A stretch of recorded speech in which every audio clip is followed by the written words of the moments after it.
And so the experience of Way of the Samurai 4, you play as a samurai. It's around the era of European, Japanese culture clash. Yes, it is. It's set basically around the time when Commodore Perry showed up and forced Japan's borders open, except it's not the most historically accurate game. It's the British are the ones who basically made first contact here, and they've all shown up, and they're very like the Japanese stereotype of the foreigner. Of the stodgy foreigner. Yeah, like your save points in the game are pretty much like really fancy British dudes with mustaches and top hats who want to take your picture. They're like, hey! Save the game immediately. Save the game. Yeah. Seriously. Yeah, there we go. Oh my god. The guy's so fancy. Today is too very scary. Hold still unmoving. Yeah, most of the foreigners in the game speak in broken Japanese in the original, or in just random English, and that was all translated to, broken English for effect, basically. Excellent. So. We already saw some of that from your dapper photographer. Yeah. And before we got a little bit of a taste of just some freewheeling sword combat, do you dice up a lot of people in this game? Yeah, it's very much sort of an open world sandbox game. There is a story, a pretty complex one with 10 different endings actually. Okay. It's basically faction based, where there's a group known as the Disciples of Prajna who greatly oppose the opening of Japan's borders. And then there's the Shogunate, who's sort of right in the middle. And of course, there are the foreigners who want to set up sort of a silk industry in Japan. Yep. And the three of them are sort of at odds with one another. And you can side with any of those three, and depending on your actions, different people live and die, different events occur, and you'll get one of 10 different endings that are very, very varied. Cool. So now we're just engaging some random other samurai in assault. Yeah, you can also be a jerk in this game and just engage random people on the street. My favorite are the foreign noblewomen with their parasols. You can drop kick them and their parasols will fly away, and then you can just slice them up and they'll be all scared. Like any true open world game. Yeah. So am I not mistaken, or did the sword we were slashing with just break? Yes, weapons are breakable in this game, but that's fine because just about everyone you fights with a sword and will drop it when killed, and so you'll get a new sword. You can also repair swords. You can also craft your own sword. Or you could just punch someone relentlessly in the groin. Yeah, there's that too. You do have martial arts moves that you can do. Very cool. You can actually create your own move set. You can fight with different types of weapons too. You can get pole arms or lances. Later in the game, you can actually unlock guns too, because the foreigners, they brought their guns. They're bringing the guns. It's a new era. Yeah. So speaking of customization, users are wondering, will your character look like this, or is this something that one of the players decided to come up with? This is actually the default outfit for the character that you start the game with, but you have a wide variety of outfits that you can do, that you can unlock or buy, wide variety of facial types. You can even be a female samurai, though you will still be regarded as male, which is kind of funny actually. Yeah,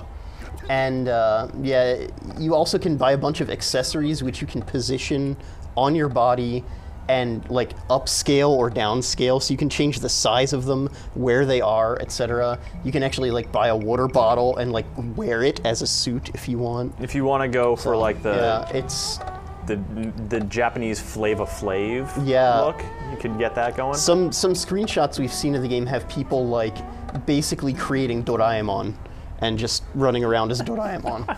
So I mean, there's some crazy stuff you can do with the customization in this game. It's really a pretty over-the-top game. It plays everything with a very straight face, but it's totally goofy and totally over the top. This would be the sort of game that I think if you played it while drunk, you'd be like, dude, that is the best thing ever. I mean, it is such a weird game sometimes with some crazy, just wrong things. Weirdness can be a lot of fun. Yeah. Now, when you say wrong things, you're talking about more than just drop kicking a woman with a nice hat and slicing her to bits. Yeah, you can also hit on women in the game, and if you manage to successfully woo them, they will wait for you at a night crawling location that night. Night crawling? Yes, it's basically a house. That sounds romantic. Yeah, basically you show up there and then you walk around kind of slouched over in the dark. There are other rivals trying to get all the women, and you can like karate chop them in the back of the head and knock them to the floor.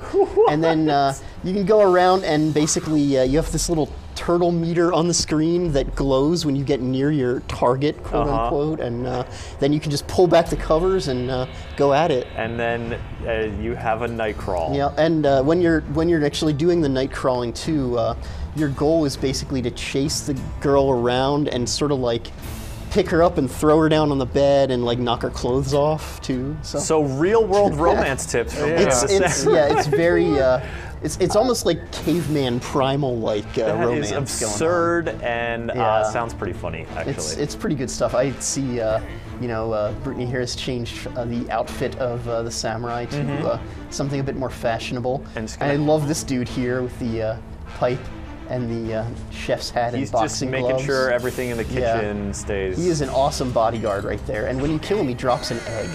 I'm not sure where he was keeping it, but it's pretty consistent.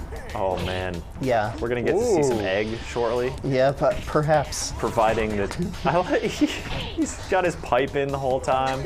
It's dangerous to fight with a pipe in your mouth. Yeah, it totally is. It's okay. He's got safety boxing gloves on, Tom. He'll be fine. It's okay.